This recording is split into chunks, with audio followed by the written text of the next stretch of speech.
Sud Radio, on décrypte le monde. 8h21 sur Sud Radio. La situation en Syrie, quels sont très concrètement les premiers pas et les premières décisions des nouveaux maîtres de Damas? On en parle avec notre invité Adel Bakawan. Bonjour. Bonjour Jean-Marie. Bienvenue sur Sud Radio.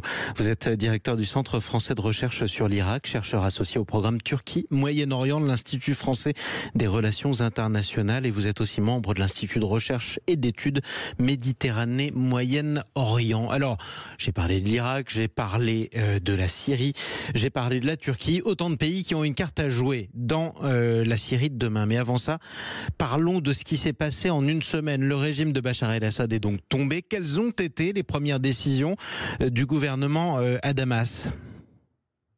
Écoutez, la première décision, déjà la formation du gouvernement.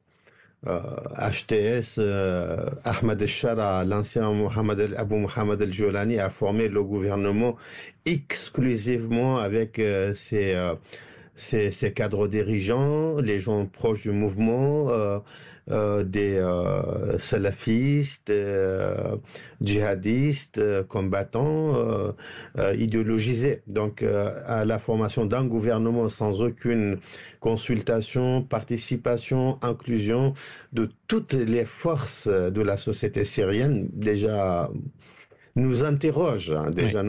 Ça veut dire que très concrètement aujourd'hui, il y a un gouvernement islamiste qui est au pouvoir en Syrie. Ah, ça, c'est une évidence. C'est une évidence peut-être pour nous, ici en France, en Europe, en Occident. Cela est un vrai problème de dire on a un gouvernement islamiste au pouvoir à Damas, mais à Damas, ça choque personne.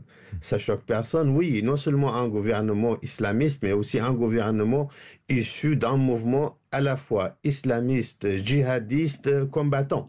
Alors, le groupe Hayat Tahrir al-Sham, on le rappelle, héritier... est considéré comme un mouvement terroriste par les États-Unis d'Amérique, mais cela ne choque personne. Vous savez pourquoi? Parce que tout simplement, le PKK en Syrie, qui est considéré comme un mouvement terroriste, depuis 2012, les États-Unis d'Amérique traitent avec.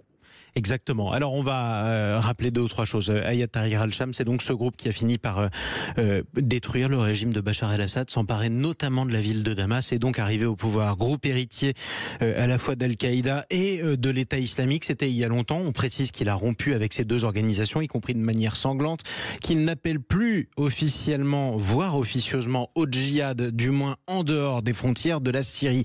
Qu'est-ce que ce gouvernement veut faire? Est-ce qu'il a déjà pris des premières décisions qui pourraient y porter atteinte, je ne sais pas, à l'égalité entre les femmes et les hommes en Syrie?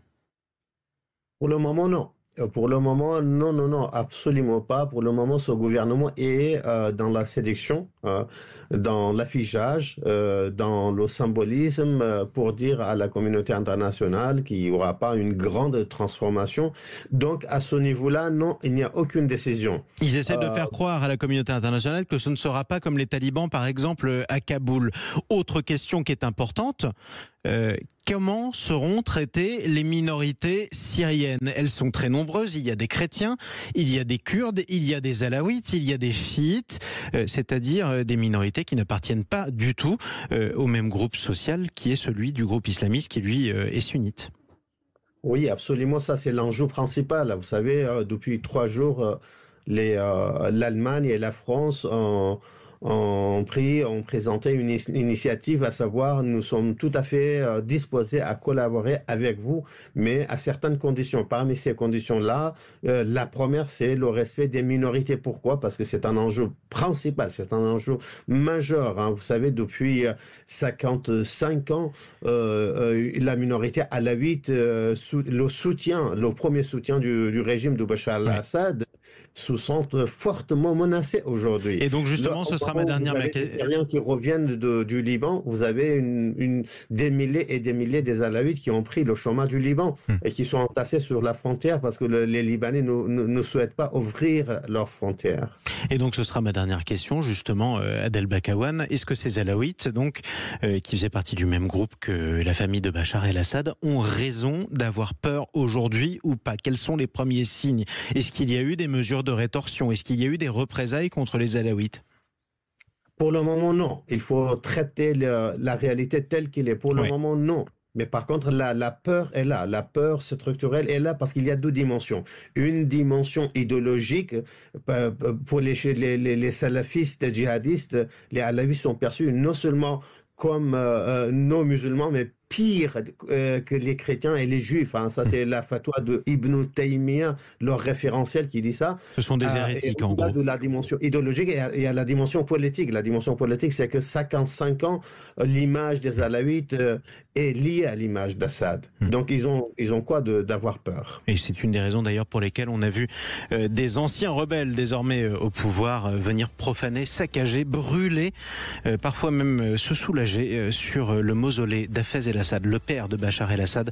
C'était dans le pays alaouite, ça s'est passé cette semaine. Merci beaucoup Adel Bakawan pour cet éclairage. On continuera à vous solliciter si vous le voulez bien, évidemment, pour faire le point sur la situation quand même très inquiétante en Syrie. Je rappelle que vous êtes le directeur du Centre français de recherche sur l'Iran.